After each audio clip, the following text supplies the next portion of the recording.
warahmatullahi wabarakatuh. Perkenalkan, nama saya Mariana dengan NIM F1C121006, Prodi Kimia Fakultas Sains dan Teknologi R02. Bertemu lagi dengan saya seperti hari-hari sebelumnya. Di sini saya akan menjelaskan mata kuliah Biologi Umum dari dosen pengampu Bapak Ade Adriadi SSI MSI. Baiklah, pada materi hari ketiga saya akan menjelaskan tentang pewarisan sifat, persilangan, dan juga genetika. Sebelum memasuki materi lebih mendalam, ada baiknya kita memahami terlebih dahulu apa yang dimaksud dari genetika.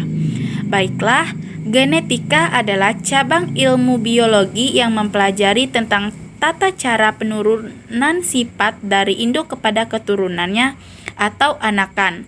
Bisa kita lihat pada gambar yang telah saya siapkan. Selanjutnya yang akan kita bahas yaitu adalah faktor penentu pewarisan sifat. Pewarisan sifat dari induk kepada keturunannya disebut hereditas. Cabang biologi yang khusus mempelajari tentang hereditas adalah genetika. Selanjutnya yang akan kita bahas yaitu gen.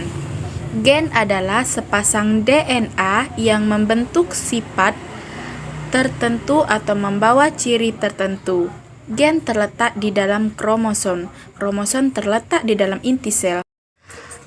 Selanjutnya yaitu kromosom. Kromosom adalah benang-benang halus yang berfungsi sebagai pembawa informasi genetis kepada keturunannya.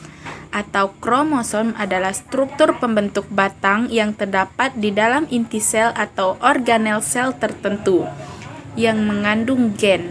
Sepasang kromosom yang terbentuk dan ukurannya sama disebut kromosom homolog.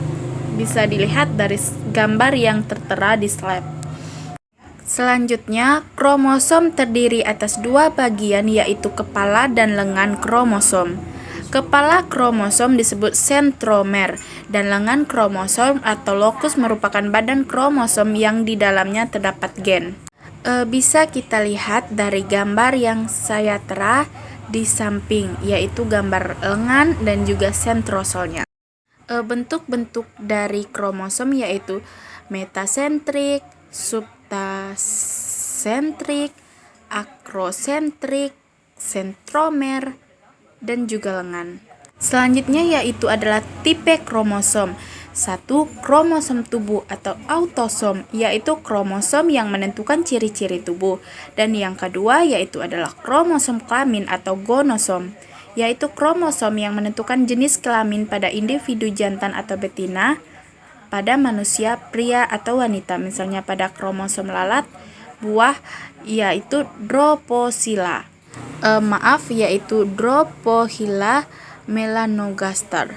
Memiliki 4 pasang kromosom terdiri atas 3 pasang autosom dan 1 pasang gonosom.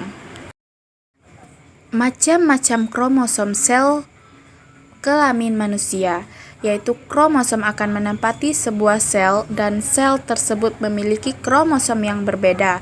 Ada 2 macam kromosom yang ada di dalam sel kelamin manusia, yaitu kromosom X dan kromosom Y. Pada wanita kromosom adalah XX dan pada pria yaitu ditandai dengan YY.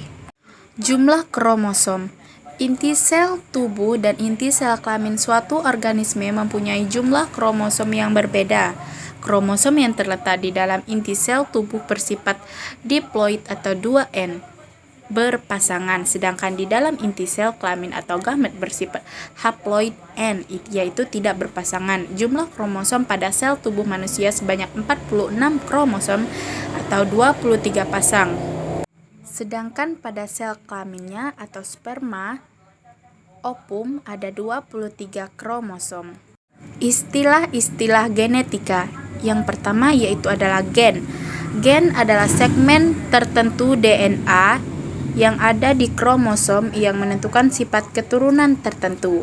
Yang kedua yaitu kromosom, faktor pembawa sifat keturunan dari induk kepada anaknya. Yang ketiga yaitu parental atau induk, dan yang keempat filial atau F ditandai dengan F yaitu keturunan. Dan yang selanjutnya yaitu keturunan atau generasi pertama ditandai dengan F1 dan seterusnya, yaitu keturunan atau generasi kedua disebut F2. Untuk slide selanjutnya, saya mohon maaf tidak bisa menjelaskan secara rinci, tapi saya akan menjelaskan poin-poinnya karena mengingat waktu juga. Yang selanjutnya yaitu adalah genotif, fenotif, dominan, resesif, intermediar, dan juga semi-dominan. Homozigot, heterozigot, galur murni, atau keturunan satu induk organisme dengan genotif homozigot atau biasanya dominan. Black Cross, dan juga Testros. Yang terakhir yang bisa saya jelaskan yaitu adalah persilangan atau hibrida atau abstrak. Yang pertama yaitu persilangan monohibrida, yang kedua persilangan dihibrida, yang ketiga yaitu persilangan trihibrida, dan yang keempat penyakit menurun kepada manusia. Mungkin hanya itu yang bisa saya sampaikan. Lebih dan kurang dari penjelasan saya mohon maaf jika terjadi kesalahan itu dari diri saya sendiri. Wassalamualaikum warahmatullahi wabarakatuh.